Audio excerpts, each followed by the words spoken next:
Hello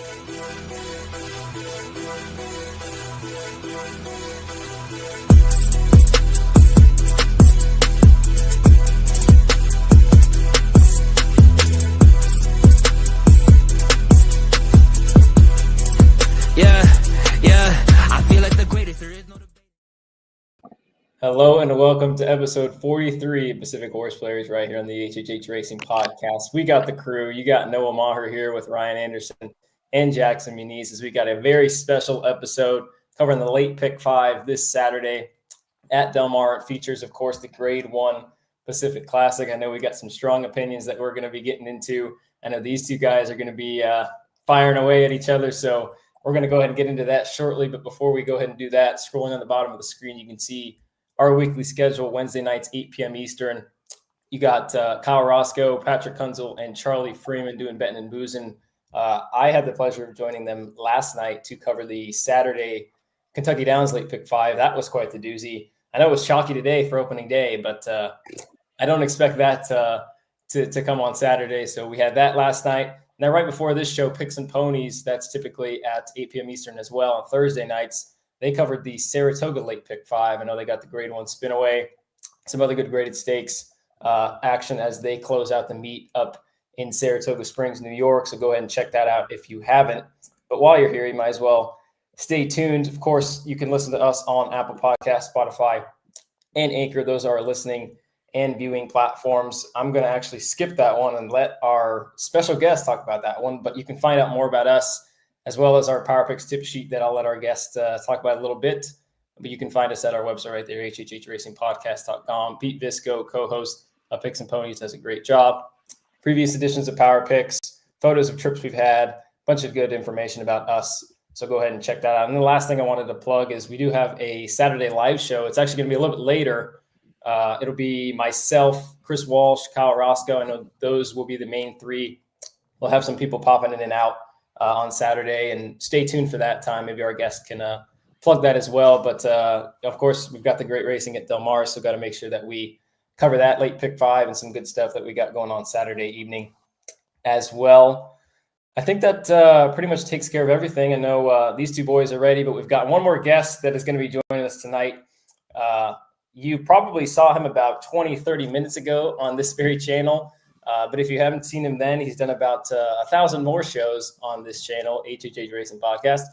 He is the boss. He's the host of Picks and Ponies, and he's got quite the outfit for us. So let's bring him on, Mr. Howard Kravitz. Howard, looks like you're in the festivities as of now. Got to get the headset on. Oh, man. What's up, everyone? I had to this is Pacific Horseplayers, baby. It's Pacific Classic Day. Let's effing go. Woo! I know these two boys. Jackson's muted, but he's trying to say something. And fired up. Come on. Let's go. Probably the biggest day of the year. We got a little fierceness versus NISO's beat journalism. Let's go. What a day, guys.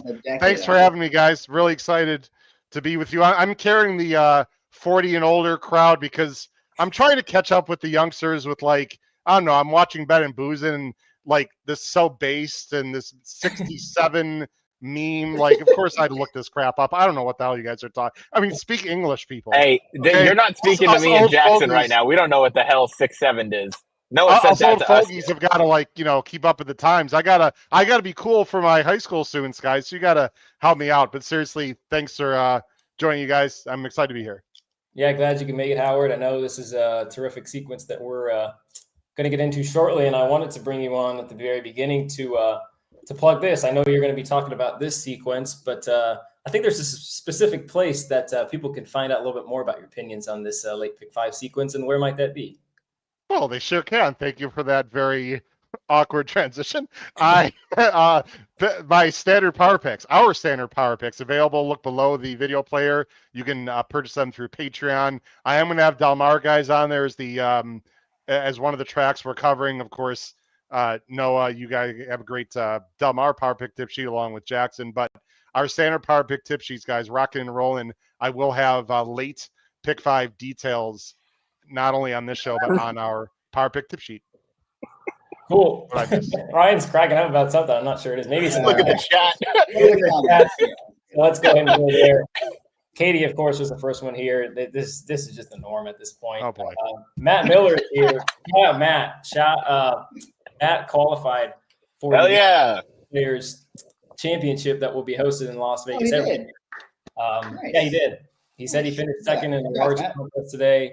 I'm not sure what that large contest actually was, but Matt was able to grab the runner-up spot in there and came along with a NHC seat. So glad that Matt could represent the squad. Shane O'Neill, our good buddies here. He's getting the popcorn out, ready to go. Reggie Belafonte, a.k.a. Chris Pimentel, is here. Rent is due on the 1st, and he needs some help. Chris, I think we're going to try to help you out here as best as we can. Tom Espinoza, CA all the way. Matt Miller is questioning why you are representing the 40-year-olds, Howard. I don't think you need to. We've got people coming in rapidly, so if you've got some opinions or just comments you want to share, throw those in the live chat. Howard, you got something before we start? Do I have to raise? I'm used to being the other end. Do I have to raise my hand on the show, or can I just No, you don't. No. So, true story. Last week, very quickly, was my birthday. Actually, yeah, last week. I asked the students how old I am. I do it just for fun. And kids people younger than you guys. You guys aren't kids. Like people in their, elementary school, middle school, they have no idea how old people, like adults are. So one kid was about to say 60. That kid's grade has now gone from a C to an F. Oh, wow. Sorry, Judy. Maybe we'll go up after the next test. Yeah, we don't mess around here. That's a little disrespectful. That sort of hurt a little bit. It's all right. Late pick 5. We're going to be talking about the late pick 5, of course. Those of you that don't know and haven't looked at the card, there are actually 2 stakes outside of the late pick 5, and I'm going to mention those really quickly as I do bring it up full screen. Race 5, they got the Grade 2 Delmar Mile. That's 3:35 local time. You've got the return of Formidable Man. He's the 5-2 morning line favorite. You've got King of Gosford coming back off of his Grade 1 victory in the spring at Santa Anita. And then Full Serrano, who was your Breeders' Cup Dirt Mile winner, coming back. Haven't seen him since the Breeders' Cup. He's coming back on turf in an interesting spot. John Lees has him at 4-1 on the morning line. So that's the first stake. That's part of the early pick 5. And then in the middle of the card, they got the Torrey Pine Stakes. That's a Grade 3. This is for the straight 3-year-old fillies. And you've got the 1-2 punch of Tenma and Howan from the Baffert barn, even money and 9-5 respectively. And then you got Omen Joy for Aggie Ordonez, who's quite the story. She's a Calbred facing open company for the first time. So wanted to mention those 2 and give them their kind of respect. But obviously we're not going to be talking about that. We're getting into the late pick 5 as this is a late pick 5 oriented show. First leg of the late pick 5 is 4:36 local time. It's an allowance optional claiming for 100,000. Going 1 mile on the turf, and you can see the field of 11. Morning line favorite goes to the number 4 Vibes at 7-2 for Pratt. And Urton, Fabian Pratt, of course, is in town to ride Nisos later in the Pacific Classic. 7-2 on her morning line. And then the second choice goes to the outside, and the Argentinian shipper, Violetta M for Barrios and Polanco. Let me get the picks up on the screen for the first leg. There they are. I'm going 4-5-1. Ryan's going 3-4-1. Jackson's going 4-11-1. And Howard going 4-1-10. So really not that indifferent. 3 people got the 4 on top, which is a bit of a surprise. I thought this was a pretty tough race. But Ryan, we'll start with you. Going with a big bomber. 20-1 on the line. Royal Charter. Velasquez coming into town to ride Fierces, of course. And Leonard Powell. What do you like about this big price on the board to kick things off? Yeah, you mentioned the jockey. That's a quite the upgrade going from current Kent DeSormo to current Johnny V. All the respect to what DeSormo's done in the past, but Johnny V, when he comes out to Del Mar, he typically means business. We, the 3 of us, actually, no, I don't know if you were here, but Jackson, you and I were down here last year for the Hollywood, for the Turf Festival that was going on. We saw what Johnny V did when he came into town. So I probably got a little cute trying to beat the 4. Obviously, Vibes, clearly the horse to beat. We all agree that that's the case. But Royal Charter on Timeform US figures is in the ballpark, and I think Johnny V can certainly move this horse up. Royal Charter has fired fresh in the past, has 2 wins going the distance. I wanted to just take a bit of a stab. I'm probably going to include many horses here if I start my my late pick 5 because I have some stronger opinions as we get farther down the sequence. And I'm excited to talk about all those, but I thought Johnny V could kick this thing off at a bit of a price. And I wouldn't be super surprised if he did. I mean, she's got some numbers on the time form, like you kind of mentioned. I know there's quite a few of these runners that have kind of been at the N2X level for a while. I know some of them are stepping up from some victories at the N1X. So I think it kind of seems like one of those races where we wouldn't be super surprised if one got the better of some on this certain day. And I mean, 20-1, you got to be loving that, right? So I like the pick. I like the aggression going with the bomb to kick things off on this late pick 5. We all have the 4 on top. Jackson, I'm actually going to go to you first because I know you feel a little stronger about her than maybe Howard and I do. She ran second in a race that was very, very, very bunched up. I think that might have been the closest finish that we've seen at the meet in terms of having a lot of horses close to each other at the finish line. You're coming right back with her again off of a nice second.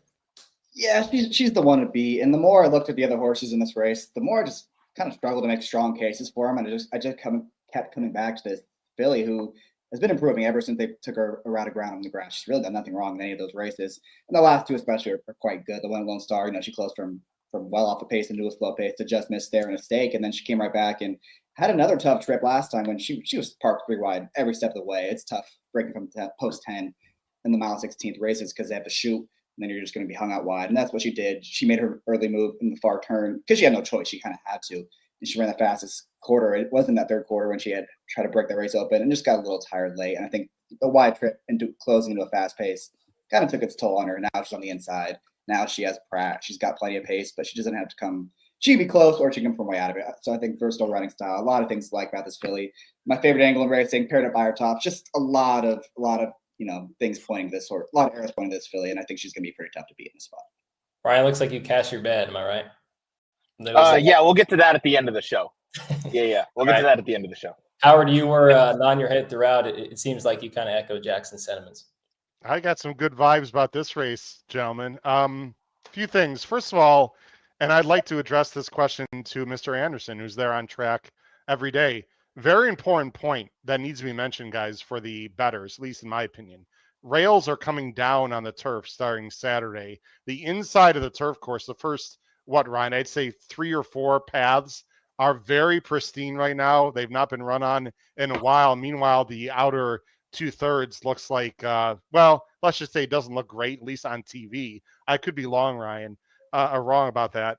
I think the inside's going to play very well, guys, on Saturday. Now, does that mean speed's going to play well? Not necessarily, but obviously the speed is more on the inside than the outside, right, in a race, because whoever gets the lead is going to the rail. So not only do I think the speed might play better, but I definitely think you want to be on the inner paths on Saturday. What say you about that, Ryan, especially Jackson and Noah? Because I think we do need to talk about that in regards to the turf races. Yeah, no, that's a good point. I will say it's not as severe when they take the rails down here because we don't have as big of a turf course as like the Saratogas or even Gulfstream when you have the rails out, 45 feet and you're just splitting a turf course in half. We've had the rails at 12 feet a couple weekends, but typically they're 18 to 30 feet. I believe today they were set at 24. So yeah, there's a whole, inside path or two that hasn't been used yet. So that's something to keep an eye on for sure because the turf has been pretty chewed up. Something that Tom Quigley posted on Twitter the other day. Again, this might change with the rails down. Posts 1 through 4 in turf routes and turf sprints are 50% on the meet. Ooh, I'm expecting that to go up on Saturday. Yeah. Jackson, Noah, any quick very thoughts? Well could. Any quick thoughts about that, Jackson, Noah, the turf situation, and then I'll talk about my top pick. No, I mean, you have, 3 races before this on the grass to keep an eye on the inside pass. So just keep an eye on it, see what happens, and go from there. I think we'll have the benefit of that for the. I'm a Jackson. I think you kind of just see how it plays early. And I know from what I'm watching, the outside's a little more chewed up than I'm kind of used to seeing. But you can definitely tell when the rails are out, they've got that little strip. I don't know how many paths it would be, maybe 2, maybe 3. But yeah, I think you're going to have to pay attention early, see how it plays. And since Paul Halloran's not on the show, can we talk about the W or the R word? Ryan, did I see a little wet pavement on the apron today at Del Mar? What's going on out there? I have no idea what the hell was going on. No, there was a tropical storm down in Mexico. We got the remnants of that. It stayed pretty east of us. It went and hit Arizona for the most part, but we got a very, very light rain. It didn't affect anything. other Okay. than everybody in Southern California forgot how to fucking drive. So other than that, sorry, that's the worst thing about Southern California. If there's any water, everybody forgets how to drive. Interesting. But other than that, everybody was fine. All right, so real quick, Noah, getting back to the original question.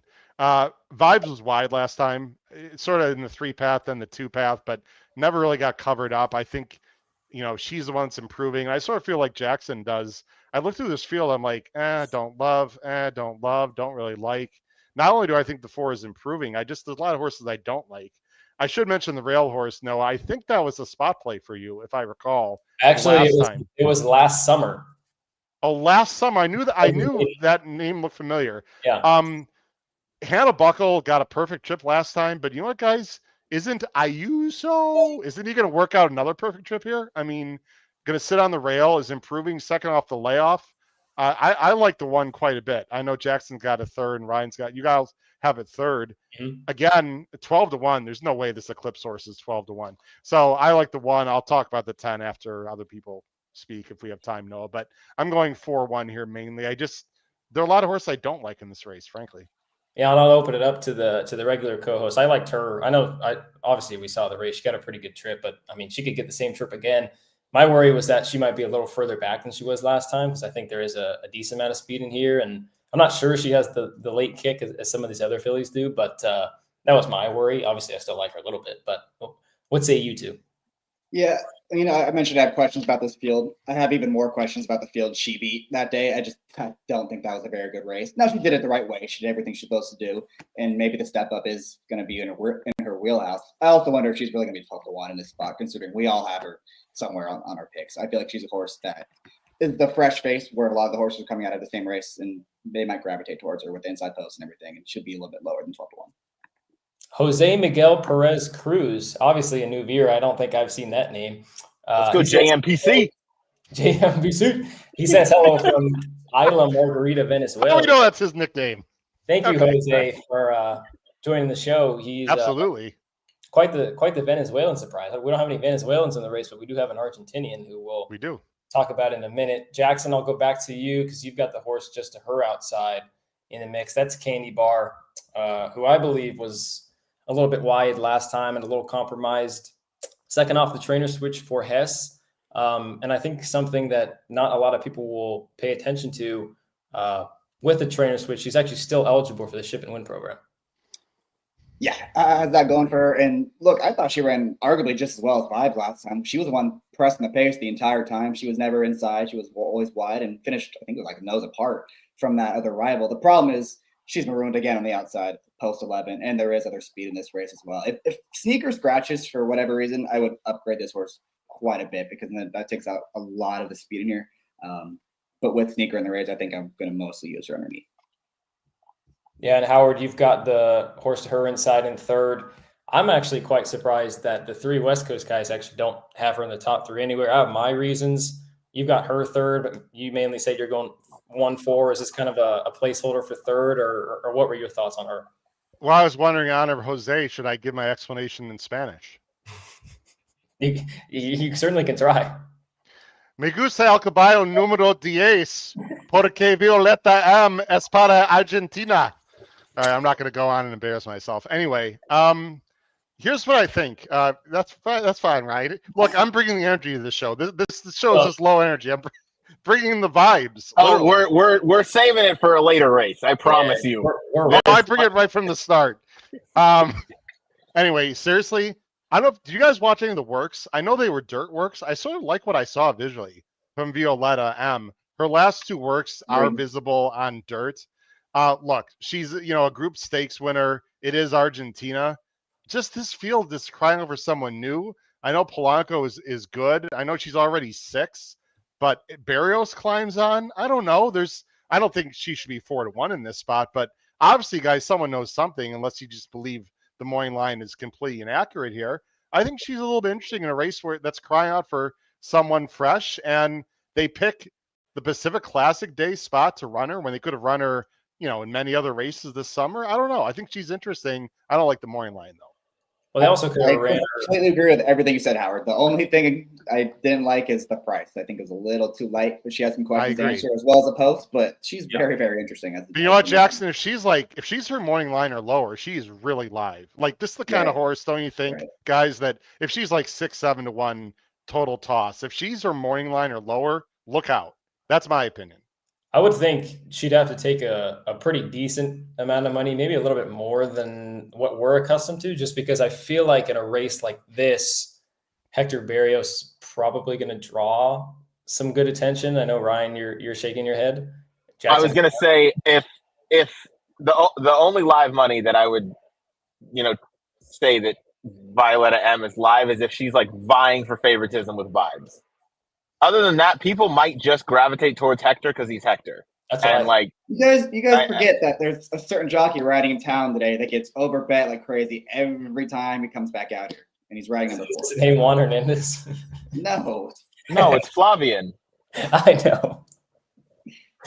I've got Sneaker in second. I think she's gonna probably heat things up a little bit, but she's got some versatility. I thought her Solana Beach was pretty good, and for them to come back fairly quickly. I know they were off from May to August, but this is only 2 weeks. I think kind of speaks volumes. I know Georgie P's pretty conservative in some spots, and obviously he's doing things right because he's 20% on the meet. So I think she's got a chance to either press the pace if they're not going too quick, or to maybe tuck in, sit third. I know the 6 is quick, run them out of my shoes. She could spice things up. I think we could talk about basically every horse in here. I know there's a comment about the 2. There might be a comment about somebody else, but I think we've got 4 other races to go ahead and talk about. So I think we can go ahead and move on. I'm going 4-5-1. Ryan's going 3-4-1. Jackson's going 4-11-1. And Howard is going 4-1-10. Next race that we're going to be talking about is race 8. And let me get that up on the screen. Race 8, 5:07 Pacific time. Maiden special weight for 2-year-old Calbred fillies. Fields on the screen now. We've got I didn't realize this. We've actually got an early scratch of the 11 final table lady, which brings the 12 Billie Holiday in at 8-1. Let's go. I think someone on the screen you probably just heard is excited about that. So we've got a field of 11 in the body. Morning line favorites, Miss Kona. It's still only 10. No, it's not. It's 11. No, it's not. Yes, it is. There's still an AE. Yeah, but isn't she in the race now? No. Yes. What? No. Whatever. No. Maiden races on 10 horses. It's been a rule for 25 years. in the PPs that I see, Noah, there is no 11 in the PPs. So it's already. I don't know what's going on there, but okay. Well. Anyway, I take back my excitement. Right. Well, I'll get her in. I only need 1 scratch instead of 2. Might get in anyway. I'll get her in. Yeah. Speaking of AEs, guys, I know we need to move on, but the 13 and 14 in the first leg are also live if they get in. Just want to mention they all scratched. They're already out. They already scratched. 14 are all out of the first leg already. They're all scratched. Yeah. Today. Yeah. These are. Do they preemptively scratch the AEs? Yes, they'll program scratch if they don't draw in, because I think it's something to do with like how they take entries. Okay, go ahead, Noah. Well, picks are up on the screen for race 8. I'm going 5-6-3. Ryan's going with a horse that's, I guess, still not in the body of the field. He's going 1-5-2.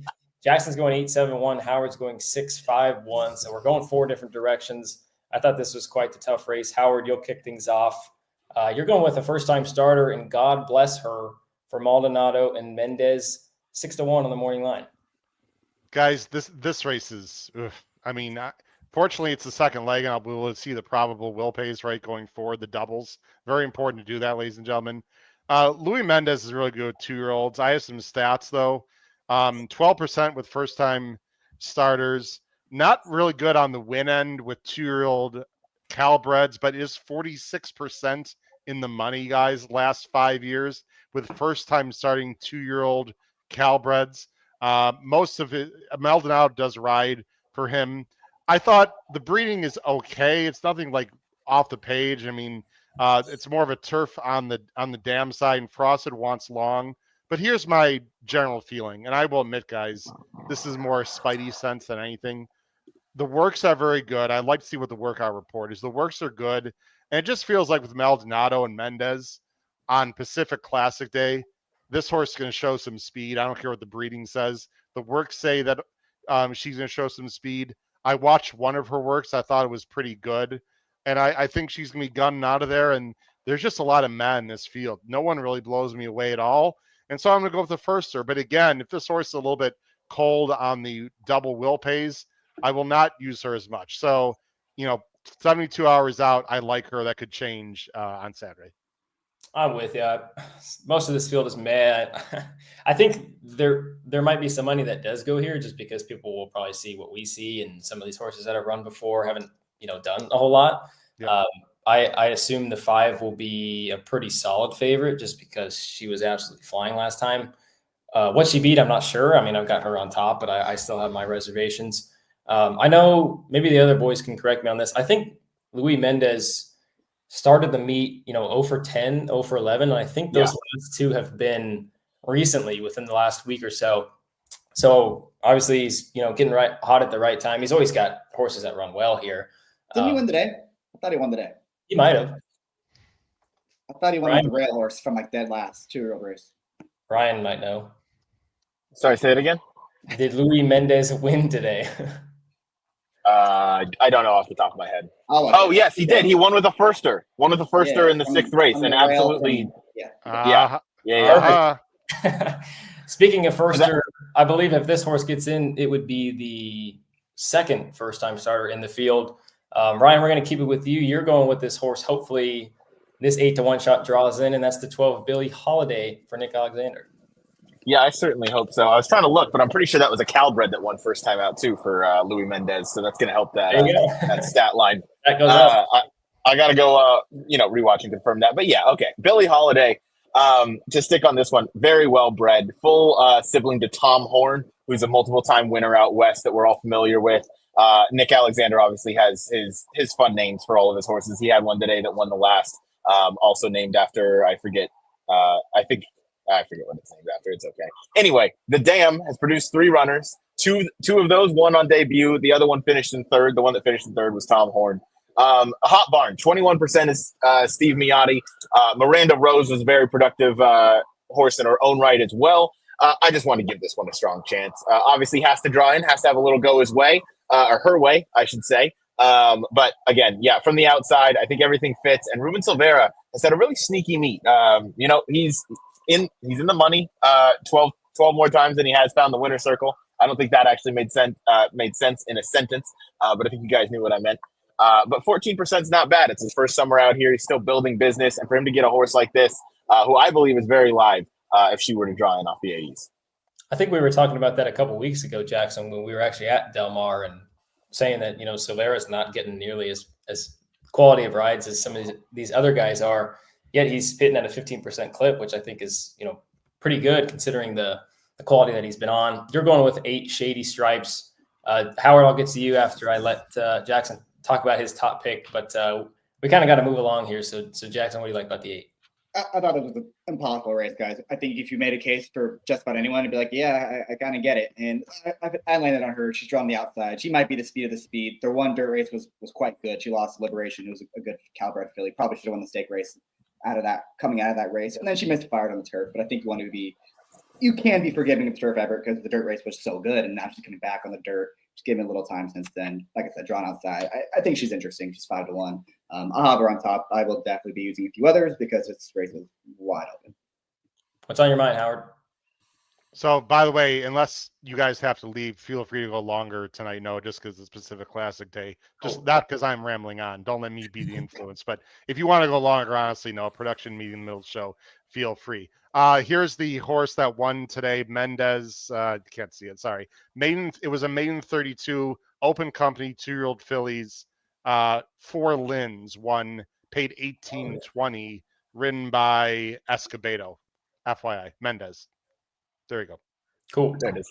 Okay. Well, I've got the 5 on top. I'm not proud of the pick. 5-2 morning line favorite. She was absolutely rolling in that race. And Jackson, I know you did the power picks, I believe, on that day. And she was coming off the AE list. I think she was the 11. And you basically summed it up. You were like, if this horse draws in, it could pretty much be over. And, she broke well from the outside. She cleared. And pretty much was over from the get-go. And Miss Kona, it wasn't like she really broke slow or anything. She was just kind of slow to get going. And I know they flew, and it makes it seem a little bit better than maybe it was, but I still think there's a decent amount of talent here. I know 5-2 is not a super acceptable price in a race like this, but I've got her on top for top choice purposes. So yeah, I know that's the concern with her, right? She walked out of the gate with no excuse. She wasn't bummed. She wasn't cut off. She just kind of took a while to get going in that race. Yeah.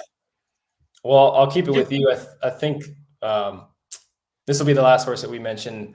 I'm not Vanilla Sky. I know, Jackson, you got her in second. Howard, you've got her in third. So, Howard, I'll let you talk about her or anybody else that you want to mention. Well, real quick, I'm going to respectfully disagree. Miss Kona broke fine, and then she was like, got dirt in her face and was climbing and just backed up completely out of there. So I'm a little surprised not putting blinkers on, guys, but she broke great. It was really weird. And then she she just went backwards for like half the race. Anyway, I'm not a strong opinion on the one Vanilla Sky. I just think this horse will be better second time. I don't love the rail again for her, but gets blinkers on, Kimura and Galat. It feels like this is a dead send. Maybe she can speed pop the field. It's not a creative pick, guys. I want someone that's going to show speed for sure. And I think the one definitely is. I don't know how good she is though, guys, to be honest. Jackson, you like her a little bit, at least. Yeah, I always mention the DRF article before every Delmar meet. They talk about, every trainer's top prospects, and Glatt went out of his way to mention this Calbred filly, which I thought was a little strange that he mentioned her. And she didn't really take any money on debut, but she was on the rail, and I've talked about it over and over again. The rail was death sentence opening day, so I thought she actually ran okay. So she was glued to it the entire time. She never once came off the rail. I want to give her another shot here. Now she drew the rail again, which is a concern, but the blinkers go on. I think we'll see an improved effort out of her. I don't know if she's going to win, but at 15-1, I have to use her somewhere. Ryan, that was my bet. So my bets hit him mentioning something about the opening day rail bias. I should have had that. I should have had that as well. Yeah. Should have had the parlay, the first one, and then this one. Ryan, you've got the 2 and 3. This is the last horse we'll touch on. Gotta mention these connections. Rispoli, good buddy Doug O'Neill, Redham Racing, 6-1 on the line, was coming out of that same race that your favorite's coming out of. Yeah, this is something Doug O'Neill did last year with Get a Wyoming, a horse that was started in Wyoming, brought him out here to Del Mar, took a start, and then they won with that second time in the barn of Doug O'Neill. I'm following that same pattern right now. I like what Cash showed first time in the barn for Doug. I mean, that was a fine race.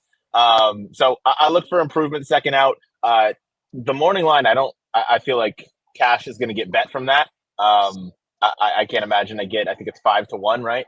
I can't imagine I get that come post time, but who knows? It's a wide open race to the point Jackson made, and honestly, anybody in here could win. I like the rail runner. It was just tough to take a horse that drew the rail again, but Jackson, you saying the rail was the death sentence on opening day is true. So I'm not gonna push back on that because it's certainly come back to disagree, but it's a fact. It's come back to prove you right. So I have nothing against that. Hey, I disagree less than when I did originally. How about that? Wild. Next race, we are entering stakes action. It is the Grade 3 Green Flash. Comes up as race 9 on Saturday. $150,000 purse, which is nothing quite compared to some of the purses that we are seeing out at Kentucky Downs. That is a discussion for another show. Got a big field of 12 in the main body. Morning line favorite is the mighty Motorious, 7-year-old gelding at this point in his career for Fresu and D'Amato. He's at 5-2 on the line. Second choice is the filly taking on the boys, and that's the Florida-bred Queen Maxima for Juan Hernandez and Jeff Mullins. She's at 9-2. And then first piece is your third choice for Mikey Smith and Mark Glatt at 5-1. Picks are up on the screen. I'm going 7, 10, 11. Ryan's going 10, 9, 1. Jackson's going 7, 11, 4. And Howard is going 4, 11, 10. Jackson, I don't know if I've started with you, but I feel like that it's only the right to do that because we've got a similar price in here. The number 7 Boss Soli for my boy, of course, Armando Ayuso and corner at 8-1 on the line. I like her. You like her. What do you like about her? Yeah, I like him in this spot. I do like Boss Soli. Full disclosure, I did want to go to Queen Maxwell on top. I was ready to pick her on top, and then I just saw the price on Boss Soli, and I thought that's just too high. Now maybe that's just a bad more line. He'll come down, and I will end up switching to Queen Maxwell. But at 8-1, I think Boss Soli is like the clear value out of everyone in this race. He's done very little wrong this year. He's gotten very, very good, this Calbred has. So they, obviously they took him over to Churchill Downs, and he almost won that race on Derby Day, almost beating Think Big, and came right back. And he only won that race, Allowance race, by 3/4 of a length, but it looked a little more decisive than I thought while watching it back on the replay. And he's tactical enough to get fourthly placed. He's going to get position. He's drawn middle of the field. I think it's perfect for him. And I just think he's going the right direction, right? He's improving with each and every race. I don't see why he can't take another step forward in here. And he's probably supposed to get the jump on horses like Motorius, who are going to be coming from well out of it. So I think there's plenty to like about this horse. Are we going to get 8-1? We'll see. But I do think it's very, very logical in this spot. That's why we have you on the show, Jackson. I couldn't agree more with everything you just said. Back-to-back buyer tops. Of course, you love that angle. I mean, after they ran second and almost upset Think Big in the turf sprint, I feel like this race had to be, at the top of their minds, right? I mean, they're not going to have them fully cranked for an Allowance race at the end of July. I mean, they're going to be pointing to this spot. And he came back with another 98. I thought it was a pretty convincing victory. It seemed like he just started to get going. He was kind of laboring for a little bit and then ended up going by Virat late in the stretch. And I thought for a 3 parts of a length victory, I thought it was as convincing as a 3 parts of a length victory can get. So I'm with you. I don't know if we're getting 8-1, but I like his chances at something close to that. Howard, I know you're going with a bit of a price as well, trying to upset Motorius. You're going with the horse that actually finished third in that race, Sorrento Sky, D'Amato, Rispoli. Leave that combo off your tickets at your own will. Guys, here's my feeling. I hear you on the 7, and I'm going to use the 7. My concern, and feel free to push back, is he's gotten 2 very good trips. Now, he makes his own trips, but he's gotten 2 perfect trips into moderate to slow paces. This thing does not look like it's going to be moderate or slow at all. I actually thought Sorrento Sky ran better, or just as well, I should say, as Boss Sully in that race. I don't know if you want to show the race or not, Noah. You're the host here, but sure. Sorrento Sky did not break very well, frankly. I don't know if you want to take it from the start, at least you don't have to show the whole thing. But Sorrento Sky did not break. I think he's the 2 or the 3. I think he's the 3. Didn't break great, and then the entire that in a 5 furlong race, guys, that makes a huge difference, right? He's already 2.5 lengths back. And then I talk about this on our show a lot, guys. He's in between horses the entire time, having to work harder than he wants, while the 4 is your top choice, is just setting a perfect trip. And I sort of thought that Sorrento Sky was gaining a little bit of ground at the end. They also, guys, 22-3 is walking. They're going to go 21-3 on Saturday. I like the way that Sorrento Sky sort of kicked on late here and didn't give up and only lost by a length. I mean, I thought he ran pretty well, guys. My overall feeling in this race, Noah and Jackson and Ryan, I want a fresh face. I want a younger horse. I want a horse that's improving and developing. And I talked about the inside of the turf course, and this horse will be more towards the inside, while Motorius and some of the other better horses supposedly are going to be on the worst part of the turf course. So I think Sorrento Sky is absolutely fascinating for D'Amato and Rispoli, and we're going to get 8-1-ish. I think he's really interesting here. I smell a spot play on the power picks. Would you agree? No comment. People just have to check out. Very possible. He's going to have to ride. Look, he's a length or 2 slower, guys. There's no doubt about it. But I mean, in a turf sprint, it's a very much trip dependent. I don't think the 4 is that much far off of your 7 or even this 10, because I don't think that Motorius is going to run his best race. I want to go with a fresh race here. Ryan, you're chalking out. You're going with Motorius. 5-2 on the line. Are you making a win bet at 5-2? No, but I'm going to include this horse as a strong A on all of my tickets. Actually, if I can get 5-2 and you can lock in that, I'll make a win bet on that. This is this horse's goal every year. It seems they point to this horse. Phil D'Amato circles this race on the calendar every single year for Motorius. For whatever reason. Wait. Hold on a second. They're pointing to a $150,000 stake instead of a Breeders' Cup race for the Breeders' Cup 2 months from now. No, I know. Yes, this is the summer stopping point.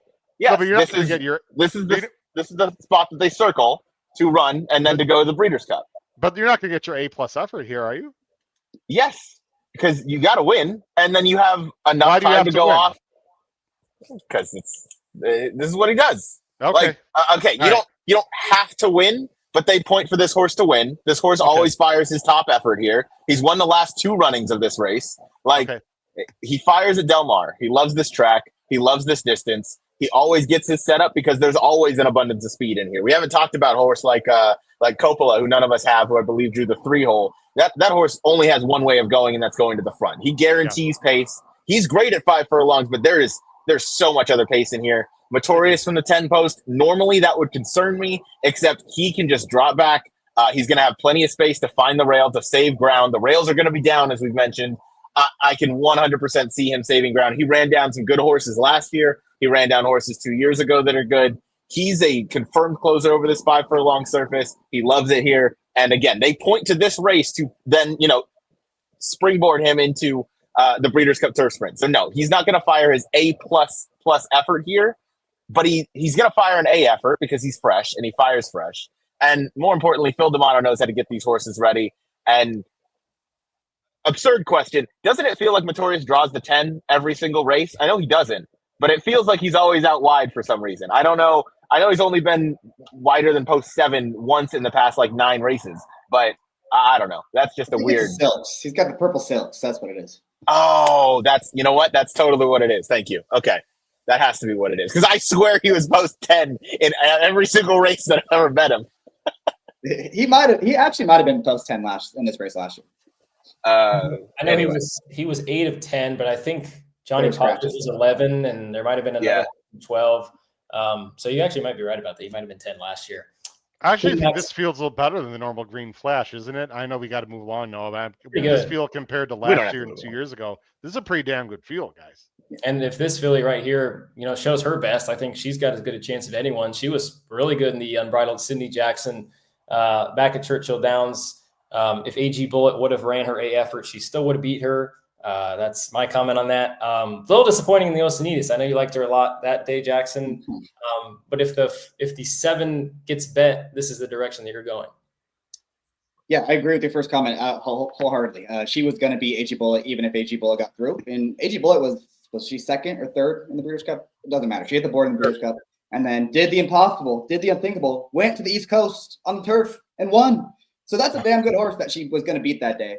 And then she's a really good sprinter. She's basically been unchallenged this entire year, going in the right direction. The last race, I just don't think she wants to go a mile because their other mile race was just as bad when she got a pretty good trip too that day. So I think she's just what she wants to do. She's got to work out some kind of trip from out there. It's going to be tough. It's post 11. There's not a long run to that turn, but look, I think she's talented enough to overcome it if she's able to work out some kind of trip. It helps them with Taurus are inside because it's one of those horses you have to worry about. He's going to drop out the back. So just got to work out a trip. I do think there's a case to be made. She might be the most talented in this field, and she's going to be 3rd choice roughly-ish. So I like her a lot in this spot. It just depends on how this race gets bet. Howard, you got anything? I like her a lot. I liked her in the Churchill Downs race when we were there, Noah. I bet her that day. She also gets a little bit of weight. I'm not a weight guy, guys, but she does get a little bit of weight, just something to consider. Yeah. And she's going to be more tactical than Motorius. I just want to clarify for everyone out there and Ryan, Motorius is by far the horse to beat, and it's by far accomplished the most. I don't like the fact that he's going to I think he's at some point he's going to be running on turf that's not great on the outer paths. And I don't know if he's the same as he has been in the past because he's 7 years old. He's by far the horse to beat, and he might win by 2. I'm going a different direction, but I respect everything Ryan said. Go ahead, Ryan. I was just going to say, in this race, when they take the rails down every year, he comes down the middle of the track. So he's running over that dead turf course. And I think he just loves it here. Okay. That's just my thought. He does love it. There's no doubt. He just loves it. He just loves it here. No, he's the best horse in the race. I mean, there's no doubt about it.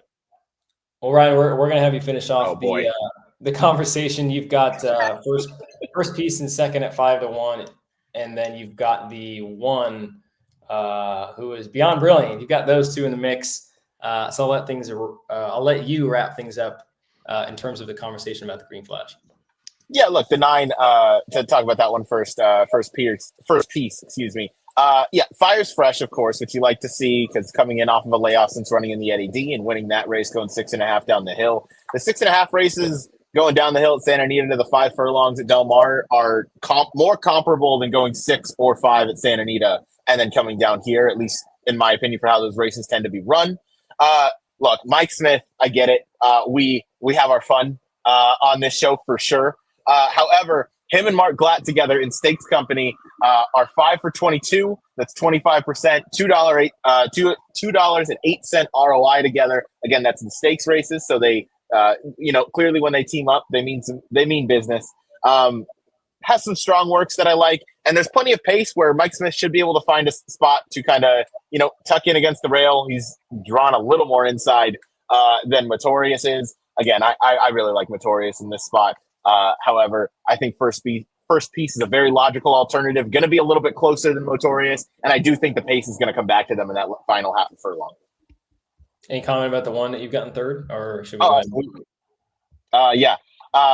We've talked about the pace scenario. Look, this is a 7-year-old trying something new, and we have talked about this horse in the Wicker and the optional claiming event last time out. And I feel like we were kind of right on both of those conversations, because when he came back in the Wicker, we were just like, all right, well, he's probably going to need one. We expected him to be forward, and he wasn't. Then second off, I think it was Jackson was like, he has to show speed this time, getting Hector aboard. He did show speed.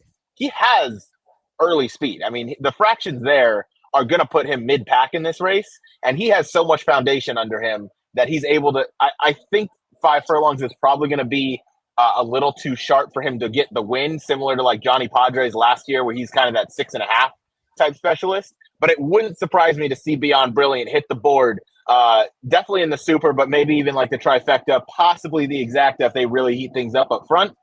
We saw Express Train cut back from a route on dirt back to the sprint in the Pat O'Brien last week, and he finished third, I believe. So John Sheriff clearly knows what he's doing when he's cutting these horses back. And again, I kind of like that he's doing something new, and you get 20 to 1 on a horse that has an abundance of talent, a multiple graded stakes winner, given that it's going longer. I just want to give him a shot underneath. Anybody going to use Coppola on this spot? I'm using him. He scares me. He's the best of speed going 5 furlongs. I'm going to use him as a backup for the one little pick 5 ticket I play. But if there's a turf sprinter that likes firm turf courses way more than they like soft turf courses, I feel like he's up there. He's on that list. Yeah, you open the textbook and it's a picture of him. Like this is the 5 furlong horse. Like, yeah, this is what he does. I don't care how much speed's in here. He scares me. Yeah, no, I think that's a good point. I think there's some others you can mention, at least for some spots underneath. But we'll go ahead and move on to the big one. But in the Green Flash, I'm going 7, 10, 11. Ryan's going 10, 9, 1. Jackson's going 7, 11, 4. And Howard is going 4, 11, 10. This is the moment that everyone has been waiting for. It is the 2025 Grade 1 Pacific Classic. $1 million purse on the line. Field of 8 in the body of the field. The morning line favorite goes to the number 4 Nisos, recent winner of the San Diego. Proud in town to ride for Bob Baffert. He's at 8-5 on the morning line. Second choice is Journalism, the 3-year-old facing older for the first time. Umberto Rispoli, good friend of the pod, Michael McCarthy. He's at 9-5 on the morning line. And then all the way to the inside, we've got the East Coast shipper who just arrived, I believe, at about 11:30 Eastern last night. And that is Fierceness, John Velasquez, Todd Pletcher, third choice at 3-1. Let me bring up the picks on the screen to see who we are going with in this year's Pacific Classic. I'm going 4-1-6. Ryan's going 4-6-2. Jackson is going 6-1-4. And Howard is going 6-4-1. So we are split 2-2, 2 for Nisos, 2 for Journalism. Howard, you're our guest, so I'll have you kick things off. You're going with Journalism, coming off of a win in the Haskell. He's been down at Del Mar for quite a while, and I think he got a much needed break. Let me talk to my new best friend Jackson, who also has my top pick on top. Jackson, what post-time odds are we looking at here? I have no idea. I will not be surprised if he's even money. I will not be surprised if he's 5-2. This race confuses the hell out of me. I always look for value, so I do let the morning line, I do let the odds at post time influence my decision. Guys, I think Nisos are going to get pounded. I think Nisos is even money in this race, and I think Journalism's like 9-5, and Fierceness is like 3-1, 7-2. The reason why I bring that up, I think Journalism is the play here. If we're going to see I hate to say it, flight line-esque effort, it's going to be Nisos. Everyone knows that. This Nisos could win by 5 or 6. Here's my vision, and I'd love for Jackson to see if he agrees. Things don't always work out the way we want them to, but my vision is Fiercest has to go, guys, from the inside. No choice. This is a dead send for Fiercest. And Nisos is going to sit off a little bit, right? At some point, Jackson, in my opinion, they're going to hook up. Like, to me, it's almost inevitable. At some point, Fiercest and Nisos are going to hook up. The whole race, to me, guys, is what happens from the top of the turn to midway through the turn. Is Fiercest going to put on enough resistance to make Nisos work? I think the answer is yes. And I think Journalism is going to sit a fantastic trip and he's going to win. He's proven at the distance. And this whole narrative, guys, that like, oh, Nisos is the up and comer and can win by 5 or 6, which I'm sure, Ryan will say and maybe Noah as well. Why can't Journalism improve also? I mean, he's only 3. He's back out west. He's been maybe on tracks that he doesn't love. He's been running very well, and he's going to get, I think, a very good trip because there's other speed in there. And I expect him to run a huge race. I think Journalism's going to beat Nisos by maybe a length and Fiercest in 3rd. But again, I think the final turn from the top of the stretch on, or for the top of the top of the turn, the start of the last turn to the top of the stretch, is the whole key to the race. That's my opinion. Jackson, you've got the floor.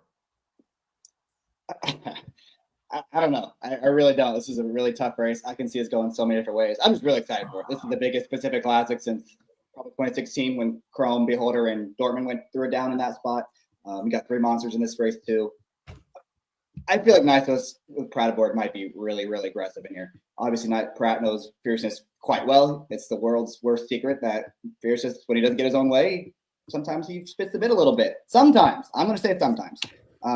So I think Pratt's going to try to keep him in that pocket. And Nisos is the fastest horse in the race if he wants to be. This is a horse that has sprint, 6 furlong, 7 furlong, grade 1 sprint speed. If they want to go to the front in a mile and a quarter race at Del Mar, they're going to get it. It's just a matter if they decide to or not. And maybe he clears his field. Maybe they hook up. I really don't know. It's going to be really fascinating to see how it goes. I just think Journalism is going to get the pace no matter what. Whether it's Fiercest going in the front, whether it's Nisos, whether it's one of these bombers, they're going to go fast up front. It's going to set up.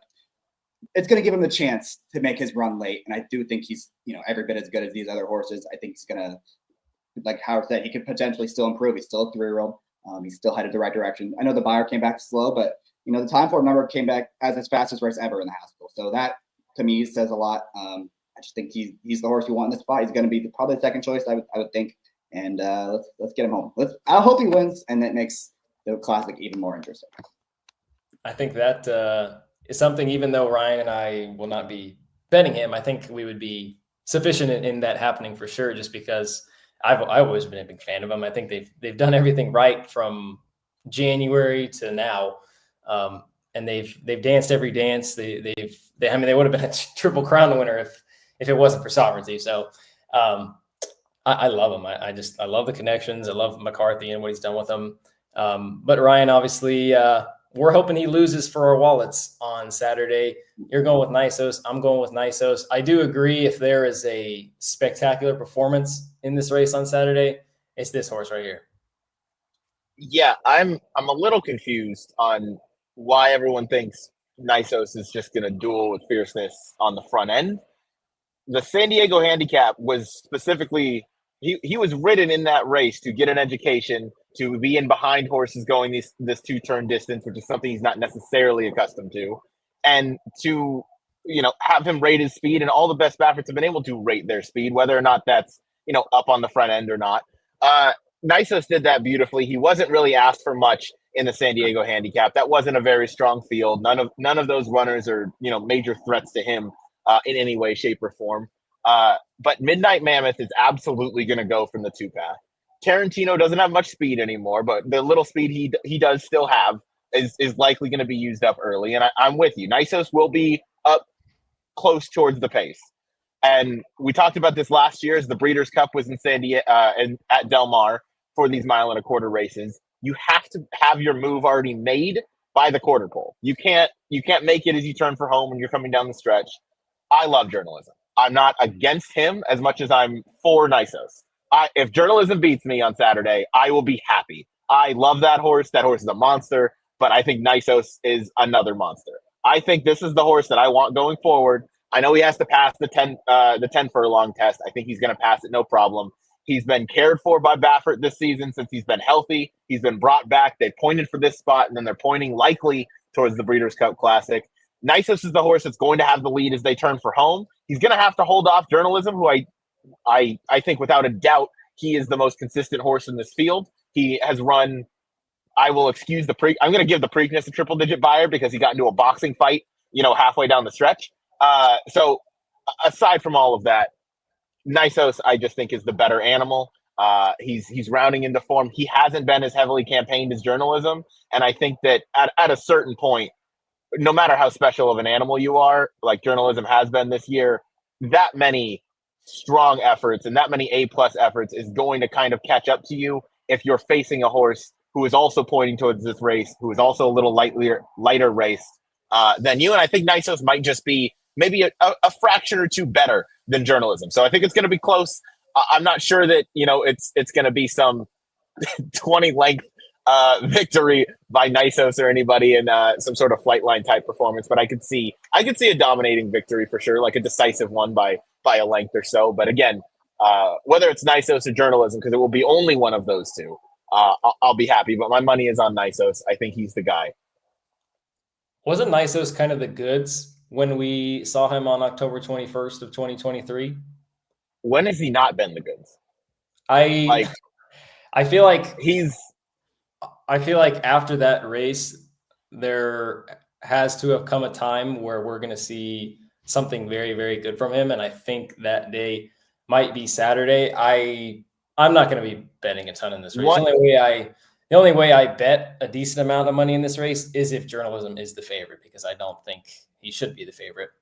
But that being said, there had to be a lot of things that would have to happen. Number one, Fiercest would not have to take a lot of money. And Journalism could take a lot of money. As Ryan, you might have some insight to that. But you wanted to make a comment, and maybe you can give us that insight. No, I won't do that. But thanks. I'm knocking off bets over here. All right. So no. I have no idea who's going to go off favorite. This is a fantastic. That's the Pacific. Why was I not invited to the bingo card you guys have going on over here? You're like my students, Ryan. This specific. I quite literally have a bingo card race going of on. the summer. Focus. I know you Focus, do. my friend. Put the blinkers on and focus, my friend. I'm locked in right now. Nisos, look, some of the best horses we've seen in the past 10 or so years, they don't run that frequently because they're freaks of nature. Obviously, the one that comes to mind is Flightline, where every time he stepped on the track, he was this dominant force. Like, thank you. Yeah, echo everything Matt said there. Again, we've seen Baffert with plenty of very nice horses, but he is really taking his time with Nisos here. He's not doing too much with him. Beto is Beto is his exercise rider. I spoke with him earlier today just on like how he's doing, because I know he can be a handful in the mornings. He said that obviously that work on August 21st, everybody loves that work. They're probably blowing it a little out of proportion. I'm probably guilty of that myself. He said two back, the 7 furlong weren't going 124. He said they kind of wanted a little bit more out of him, but it was more just kind of stamina focused as it was the 7 furlongs. They said they galloped him 2 days ago, and the gallop was really good. And he was asked if he wanted to kind of do another one, and he said no. He's kind of, Nisos he's always sitting on go. He's always ready to kind of go over his skis a little bit. So that just points to me that just says to me that this is a horse that's just waiting to run a huge race. I love Nisos in this spot. I'm going to single him on everything. And then if Journalism wins, I'm emotionally happy. So, what happens when the one wins? There's no shot. There's zero. There's no shot. There's no shot. Crazy. There's no shot. There's no chance. That's wow. Okay. You guys There is a chance. The text that I was sent about what was that, an hour and 20 minutes ago. So normally these guys send us our top 3. Ryan decided to send his top 8. He was 4, 6, 2, 5, 3, 7, 8, and then a long dash to 1. That's just Ryan's opinion of the race in a nutshell. Hey, Jackson, Noah, can I ask you a question, Noah? Yeah. By the way, we're going to be live for Weekend Warriors this Saturday, everyone. We're going to be live talking about the late pick 5. Let's just say everyone on the screen. Let's say Nisos is 6-5 and journalism is 9-5. Do those odds justify their past performances? I would lean yes. Really? Okay. All right. I would probably slightly. I think if we're going purely off past performances, journalism should be the favorite. But I think if you're taking everything into account, I think Nisos deserves to be. And the very clear argument is that the value is on fierceness. I'm not going to deny that. I just can't trust a horse who's inconsistent versus two horses who are extremely consistent when they're on the track. I agree, but I think fierceness is going to be the fly in the ointment of Nisos. And I'd love to hear Jackson's opinion on this too. Okay. I got to push back on one other thing, Ryan. Okay. Nisos has not been campaigned carefully. He was injured. He missed all of his 3-year-old year. He would have been in the Derby. I mean, Yes. so the thought, he's very talented. I like Nisos. He's super talented, but to say that he's been like carefully campaigned, it's because he was hurt, Ryan. But this year he's been because okay, well, in his career, you said he was lightly raced overall. That's because he was hurt last year. It's not because, I mean, they didn't purposely not run him for 14 months. That's all I want to say, guys. That's it.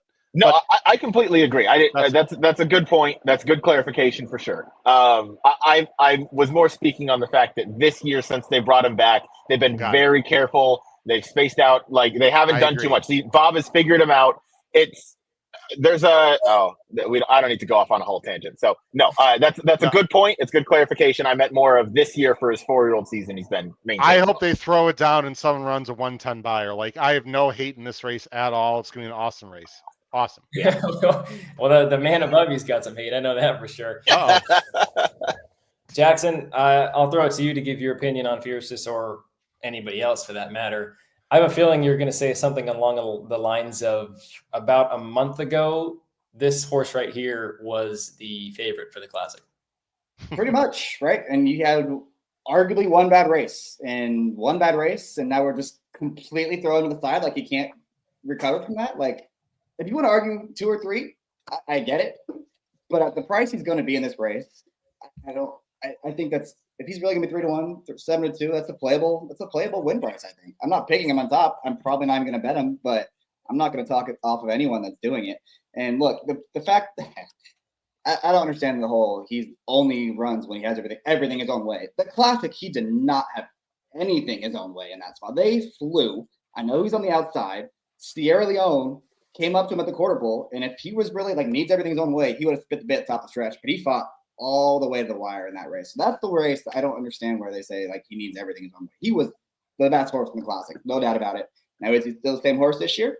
Fair question to ask. But at 3-1, I'm not going to look. I think it's a pretty good price on him. Ryan, I know you don't have to do. I know you were going to say something. What's Johnny V going to do, Jackson? Because to me, that's the key to the whole race, frankly. I think you give the Classic Victor Espinoza California Chrome Ride. You send him like hell out of the gate, and if you make the front, great. And if you don't, you let someone try to clear, and you immediately try to get to the outside because it's a very long run of the turn. They're going to have time to separate themselves. So I think you're setting as hard as you can that first furlong, really, and then you look to your right and you see what happens, and you go based on that. I agree. Take it away, Henry. Fierceness has won 50% of his races. You pulled that comment up. Nisos has won 83% of his, and Journalism has won 67% of his. So they're both more consistent than Fierceness. Fierceness has run more, so I'll give him that. But again, look, he's had the weirdest points about like. Well, Ryan, no, if Noah's gonna throw up a stat that is brought up in the comment, I'm gonna go ahead. Fierceness has faced monsters his entire career. Who the hell is? Oh boy. Okay. Your point. Look, you're mathematically correct, but the go ahead, Jackson. I can't.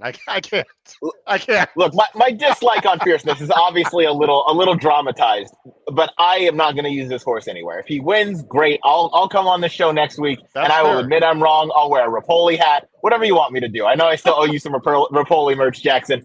But look, I cannot for the life of me trust this horse. The Met Mile, I understand the track was weird. It had just taken a bunch of rain, but he broke from the rail. He got out, he got in his position, but he had horses cross over on him early, and that was pretty much it. He never really looked like he was going to run that race. I understand the track was weird. Okay, so I'm not saying that, but if he is this great, hold on, he's a 10 furlong horse. He's a okay. Horse. That's off. But he Raging Torrent also. Raging Torrent, we all of us on the screen right here think he is the best one-turn horse in the country. Maybe not Howard. I don't know Howard. But I actually agree. I actually agree with Ryan on that one. If Fiercest is the best horse in the world, he would have gone by Raging Torrent. Correct. And look, if you can make the argument, if we want to go down this rabbit hole, you can make the argument that Nisos, if he wins the Pacific Classic on Saturday, he'd be favored in all 3 Breeders' Cup Dirt divisions in the sprint, the mile, and the Classic. But because he would be a very talented horse. Fiercest is a very talented horse, but he should have gotten the job done that day. And the Whitney, I have absolutely there's zero reason a great horse spits the bit. Johnny hit him with the whip once and then wrapped up. He understood it wasn't his day. He saved some for the other day. I'm not if Fierceness drew the 8, I would probably have him in my top 3. I'll be completely honest, because he would get his little bubble trip and he'd be all safe. And go ahead, Jackson. So if he understood it wasn't his day and just protected him, you're acknowledging that he probably just had a bad day, and they were like, okay, today's not his day. Let's save him for next time. And now they're going out of their way to ship 2,000 miles across the country, and they knew who would be here. And yes. You're saying there's no chance he can get back to his best self? Two things. One, I think having him 8th is wild. Wait, Jackson, they only shipped him because X told Rapoli to do it, remember? Otherwise, no. If X said to stay in New York, he would have stayed in New York, supposedly, right? I think we're somewhat thinking right. If he was 6-5 in here, I want nothing to do with him. I think he's a horrible bet at 6-5, but that's a very clear third choice. He could be he could be 8-1 in the 1 hole, and I'm not taking him. If he was drawn outside, then yes, I would use him probably as low as 7-5, because we've seen when he has a trip that is reasonable for him and he does not have a horse that he sees to his outside, then he is a great horse and he's this phenomenon. Yes, the Breeders' Cup Classic last year, you won't hear a word from me. That was the best horse or best race any horse ran last year, was his race in the Breeders' Cup Classic. But I don't want him from the rail. I don't want him from the rail. He's going to have pressure early. Like, Midnight Mammoth is going to send. You have Nisos, who obviously can be fast if he decides to go. If Pratt decides to be kind of that, I am talking this horse into the winner's circle. Fierce is going to win by a distance. We're talking about this Flightline-esque performance. It's going to be Fierceness. Last thing. Okay, no more hate on Fierceness here. I want to give credit to Rapoli for shipping this horse out here, because that's really cool. He kept Mind Frame out east. He shipped this horse here, regardless of what X said. This was always the plan. I respect that he's backing up all the stuff that he was talking on Twitter. So I'll end it there. But yeah, no, Fierceness is probably going to win by 10 now, but I will not have him on any of my tickets. We better end it there, because you mentioned Mind Frame, and we could talk another 20 minutes. Jackson would love to. I think that about covers it for the main 3. But Ryan, your hatred of Fierceness has led you to pick this horse, Midnight Mammoth, in 3rd. Do you have any comment before we move on to the last? This horse is just a stayer. He likes the distance. It's nothing creative. Johnny V, who obviously knows Fierceness, he wraps up. If it's not his day, obviously he's not going to finish 8th. He'll finish 4th. But Midnight Mammoth, I think, is the horse that's just going to kind of stick around and be there towards the end. He'll probably be way far back, but he is the horse who likes going this far, and he'll be up on the pace. So that's all. There it is, ladies and gentlemen. That was your Pacific Classic discussion. This is going to be fun. I'm going. This is going to be fun. Ryan's going 4.62. Jackson 6.14, and Howard 6.4. Jackson, you and I will be in the paddock for this race. Promotion in the paddock before the Pacific Classic. It's me and Ryan picking up this argument again. So that's as the host, I didn't really feel like you had a chance to talk much about the damn race. Do you want to say anything more? I don't have much of an opinion, to be honest. Like I said, the only way I bet meaningful dollar amounts on the race is if journalism is the favorite. Journalism? Sorry, can you repeat what you said? No, journalism is the favorite. That is the only way that I bet meaningful dollars on the race vertically. Okay, meaning you'd bet Nisos to win if Charles Yeah. is favored. Yeah. That's not going to happen, right? No, probably not. No. Unless You there's a decent guys bet. are underestimating the non-CAW money in the win pool and how much people out here love this horse. Like, it's like Anna I Ward. would not be Anna surprised at all if journalism is the favorite. Anna was like 9-5, and I would be surprised. In the win pool, she was like 3-5. I think we all know someone who's going to put a healthy win bet on Nisos, by the way. Just gonna leave it at that. Yeah. Anyway, there's still a good one right There's still a great race left to talk about. Oh, yeah. This is a terrific race. One more race to talk about. It's the finale on Saturday, race 11, Grade 2 Delmar Handicap. We've got a horse in here that is hoping to get his 4th consecutive rendition of this race, and that horse is actually drawn all the way to the far outside. The 11 Gold Phoenix is 7-year-old at this point for Pratt and D'Amato. He's at 3-1 on the line. Second choice is the number 8 Final Boss, a recent winner at the meet for Juan Hernandez and John Sadler. And then you've got third choices with the 4 Stay Hot and the 5 Atitlan. Let's see who we're going with to wrap things up on Saturday. I'm going 5, 9, 7. Ryan's going 7, 11, 8. Jackson's going 8, 11, 6. And Howard is going 5, 8, 11. Who do I want to go with here? Ryan, you've had your fair share. Let's go to Jackson. Oh, Jackson, yes, please. Anybody else? Jackson's going with Final Boss. Have to mention, because I always mention this is a horse I liked last time we were there at Del Mar when he won. I know there are quite a few horses that ran in that race that are actually, I think there's only 2. The 8 and 11 ran in that race, coming back to run on Saturday. And you're hoping he wins again at a nice 4-1? Could be. This could be another situation where they go crazy for Gold Phoenix on the outside. I just think he's way the horse to catch in here, right? There's just no other speed. He's going to have a 3-length lead, hopefully, and they're going to have to come catch him. And he's done nothing wrong as of late. He's in really good form. He's won going 9 furlongs a number of times. 11 furlongs is obviously he's unproven, but it's not that big of a stretch to go from 9 to 11 when you're going to have everything your own way up on the front end. He's in good form. He's an improving 4-year-old. He's basically paired up the buyer tops, guys. You can check that one off your list again, Ryan. Check that off hours ago. We could see a step forward in this spot. I just think he's interesting. I think he's a very logical alternative to the big favorite in here. He's the one to catch. Come catch him. Is that like a bingo grid, Ryan? Correct. It is a bingo grid. I set it up before the show. I don't have bingo yet. Yeah. What do you need for bingo? Can you tell us, or is that a secret? I'll tell you after the show. After the show. Cool. Because it's not something. It's nothing I can say. That would be cheating. So it's something that the 3 of you guys would have to say throughout the show. And I'm doing pretty well. I think I know you guys well to this point.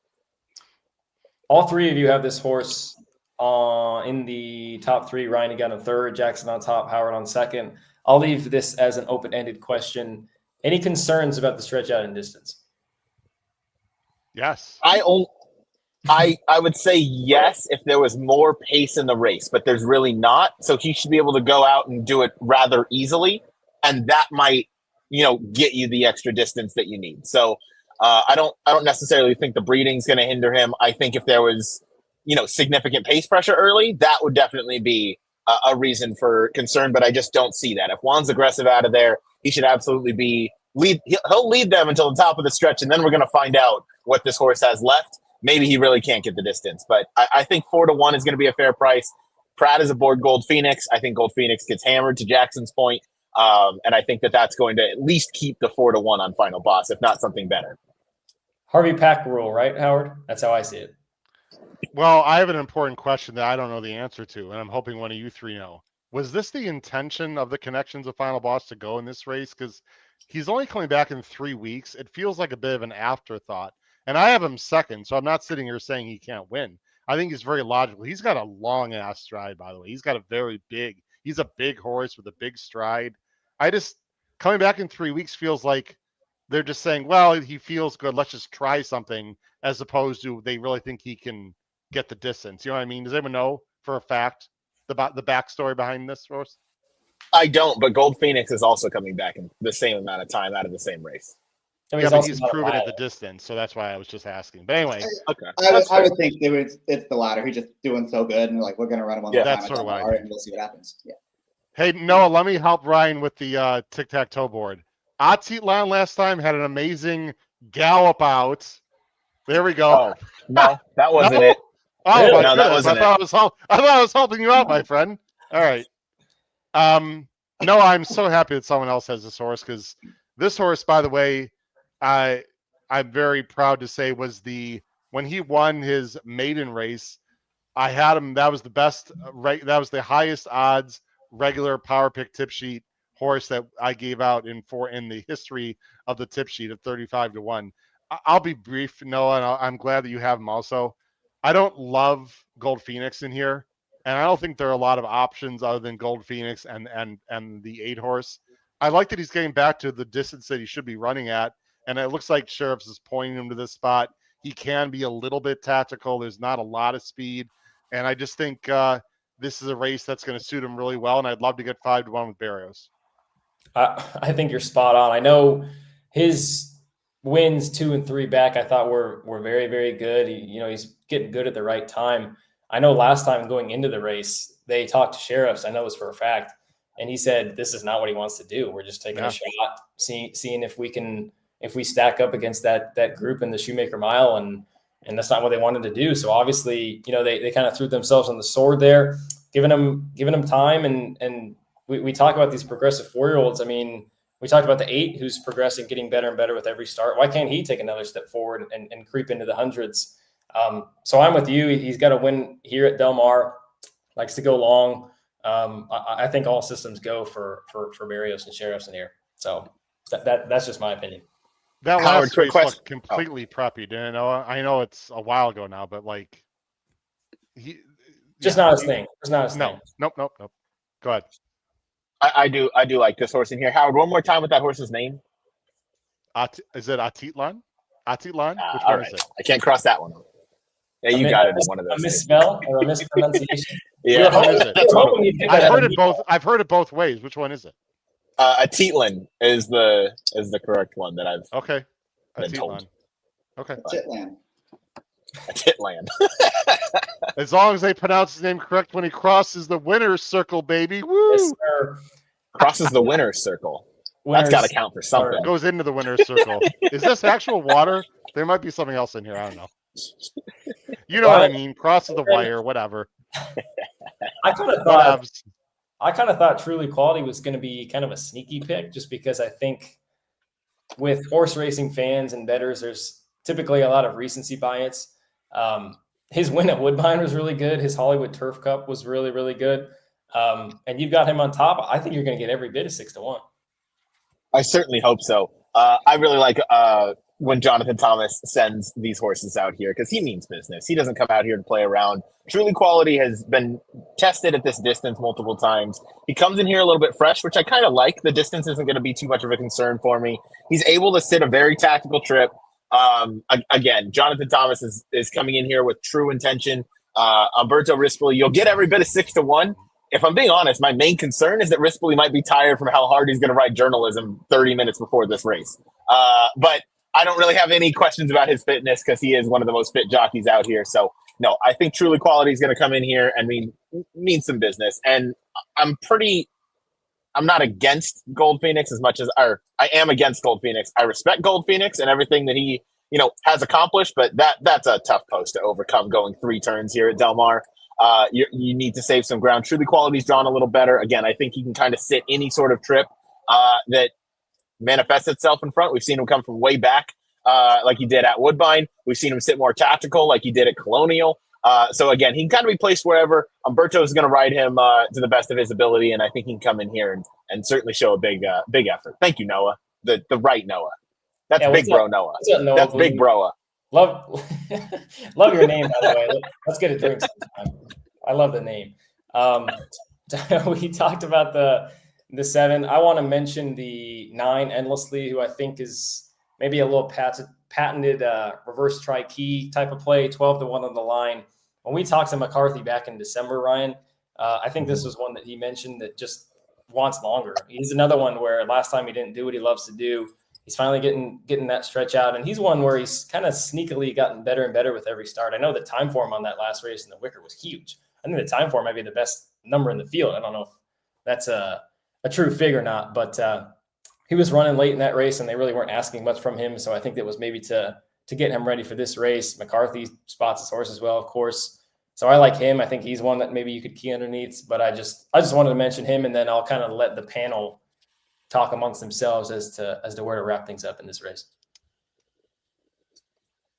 I like Endlessly a lot. I think stretching out with Johnny V makes a ton of sense. I like the underneath key, and honestly, he would not be a shock to me if he finally got out to a distance that he's been kind of craving to get to. He could run huge. And Johnny V is certainly going to give a good ride. And I bet him 3 times in a row. I don't want any part of it today, so it's probably gonna win for fun. That's just how it goes. Can we talk about Gold Phoenix a little more though? I just Sure. feel like we gave him a little short strip there. Take it away. Is this his 4th straight race? 4 straight years trying to win this thing? Yep. Yeah. This would be the 4th, right? I think it would. Yeah. He's just way the horse to beat. He's run well all 3 starts this year. The Stanley Ray had a little bit of trouble. The race at Churchill, no, it's your favorite angle all year. The rail was dead on the grass that day. And no, it's a dirt. Grass is fine. No, they both were. They both were. They were both bad. He was glued to the rail the entire time. He tried to come up the fence and ran really well in that spot at a distance that was way too short for him. He ran huge that day. Definitely think you can upgrade the Turf Classic. Last race was just total prep to get to this spot. He's got Pratt, and he's got the outside post, but he's got Pratt. He's way the horse to beat. I'd be shocked if it's not the 8-11 in this spot. Go ahead, Howard. Jackson, how I feel about Gold Phoenix? I think he's run 1.8 million, like much respect. Okay, respect. His best, I feel like he gets the respect that he has because he's finished like 2 close 4ths in bad Breeders' Cup Turf Classics. Like other than that, he's lost at some short prices. When he wins, he like barely wins. I don't know, man. Like maybe he is the horse to beat, but like when he wins, it's not very impressive. And his best races have been the Breeders' Cup when, and he's over, he's been an overachiever in those races. He's never thought to me as like some kind of monster. I just don't think he's anything special. Maybe I don't give the horse enough respect, but I don't know. His best races are in the Breeders' Cup, and they're in this race. That's just what he does. They run him hard in the Breeders' Cup, and they run him hard in this race. I think my favorite stat is he hasn't lost to an American horse in the turf in like 3 or 4 years. Like he's beat every single American horse since Bricks and Mortar, I think it was the last horse that finished ahead of him. Yep. Wait a minute. Who has he lost to recently? Last year was Rebels Romance. Are you talking about the Breeders' Cup turf? You're talking about? Oh, I'm sorry. Yeah, he's run unbelievable in the Breeders' Cup turf. I'm talking about outside of the Breeders' Cup races. Is my he hasn't lost this race in 3 years. He runs. We're gonna get that good effort. Yeah. It's just for me. It's just a matter of. Last year he won by a neck, and he was 5-2. What did he do the year before? You'd have to scroll down, Noah. He won by like a head, or no, a length and a half. Where's 23? Very bottom. But he was a much better horse then. I mean, anyway, I don't know. I don't. Look, he's so consistent. He's 7. He's still running his races, and this is the same point I'll make on Motorius. No doubt. This is a horse that loves being here. They point to this race, especially Little Red Feather and those connections. So, all right, horse to beat, but he's beatable. Is the point? He's beatable. That's my point. That's all I'm saying. Especially also, shout out to Jackson for removing the label on that soda bottle because of sponsorships. That's why I did it. What? You don't get paid for that stuff, so just messing around. It's whiskey, it's not soda. Yes. Oh, nice. Good catch. Wow. We'll move on to best bets. Howard, you are a guest tonight, so obviously we are going to start with you. You are playing a bet that I think us 3 are very fond of, and that's the $3 late pick 3. You're going 4, 10, 11 with 6, with 5, 8, and you're pressing up for $10, which is a $60 ticket. Floor is yours. Yeah, I think Sorrento Sky is really interesting in the turf sprint. I'm using Motori. It's too bad that Ryan just left the screen right as I'm about to talk about Motorius, and I'm using him. So I think in this type of bet, I don't think it makes a lot of sense to use Nisos and journalism. I think you have to take a stand somewhere. I'm taking a stand on journalism. And then I'm going at, let's say, Atitlan, right? And Final Boss. I'm going to fade Gold Phoenix. Granted, I hear what Jackson's saying. He can obviously win. I think that pick 3 can actually pay a little bit. I certainly think so too, and I'm not the only one that thinks that. As Ryan's best bet is also a $3 late pick 3. He's skinnying up a little bit. He's going 9-10 with 4, with 7, singling Truly Quality on the end, and he's also singling Nisos in the Pacific Classic. Ryan? Yeah, no, we'll start with the Green Flash, where I'm going to use First Piece, who's a horse again that I think can sit a little bit closer to the pace, and then Motorius because I respect what he's done, and I'm okay taking maybe a little bit of a shorter price than I would originally prefer on Motorius. I'm going to single Nisos in the next leg. I really don't know who's going to be the favorite. We've talked about who's going to be the favorite when the betting opens. I have no idea who's going to be the favorite in the horizontals. I could see it being different for each and every sequence, really. But I'm going to single Nisos. That's my top pick. And then in the last race, we just talked about the Jonathan Thomas horse coming in. I got to single that horse. I don't really have a strong opinion in that race outside of Truly Quality coming in. I think Gold Phoenix, obviously, I respect him and what he's done. I like a Tietlin. I like Final Boss, but the horse that I trust going that distance and the horse that I trust coming in with the strongest intentions, firing fresh, that's going to be the 7 in Truly Quality. So I think Umberto Rispoli gets a graded stakes win on Saturday. I just think it's going to be in the nightcap and maybe a close second in the Pacific Classic. Could be in one of the races that we didn't talk about, too. It also could be those. Could be in the mile. He's normally pretty good. He's on Formidable Man. Probably. He's got to be on Formidable Man. Yeah. You guys. These two boys going with Keep it simple. Win bet. The other races are hard, man. Those other races are hard. I think this is the simplest way to get it home. I think she's the way the horse to be in that spot. She had so much trouble, really, her last 2 starts. Now she's got an inside post and she has Flavia and Pratt. It's good enough for me. Get her home. Hopefully we get near 7 too. I don't think we will, but hopefully. Sounds like Jackson's getting back to work, so I'll go there, Ryan, pretty quickly. Just a win bet on Atilan. Howard, I echo your sentiments. Like him a lot. I think he's sitting on a big race, hopefully somewhere in that low hundreds buyer. I think Gold Phoenix is a little bit vulnerable from that outside post. He's going to take some money. I think you're going to get every bit of 5-1 on Atilan. So you'll probably see that as, if not the best bet on the Delmar Power Picks, definitely a 4-star, maybe even another 5-star. We'll see. But I think that is going to do things for us. Anyone on the panel got any final comments? I know got some good racing in other spots. Obviously talked about the Kentucky Downs card on Wednesday night. Howard, you guys discussed Saratoga. Anything that you want to plug there? And we can go ahead and wrap this thing up. I'd love to get Ryan live on Weekend Warriors. I'm going to watch Weekend Warriors Saturday night, 7:15 to 9:30. It's going to end with the Classic. We're not going to cover the last race, but Ryan, we'll talk off air. But if possible, I'd love to get you in the paddock to give us some great insight there live at Delmar. Guys, a lot of fun. I really do appreciate coming on. You guys do an awesome job. I can't say enough good things. Thanks for letting me talk to you guys tonight. Appreciate the nice. Howard, anything from you two, or can we send them on their way? Go ahead, Ryan. Bye-bye. I was just gonna say I was so close to bingo, but y'all didn't. I didn't get home. What did you need? I mean, I honestly I needed at least 3 Fantastics. We only had 1 to my count, which is nuts.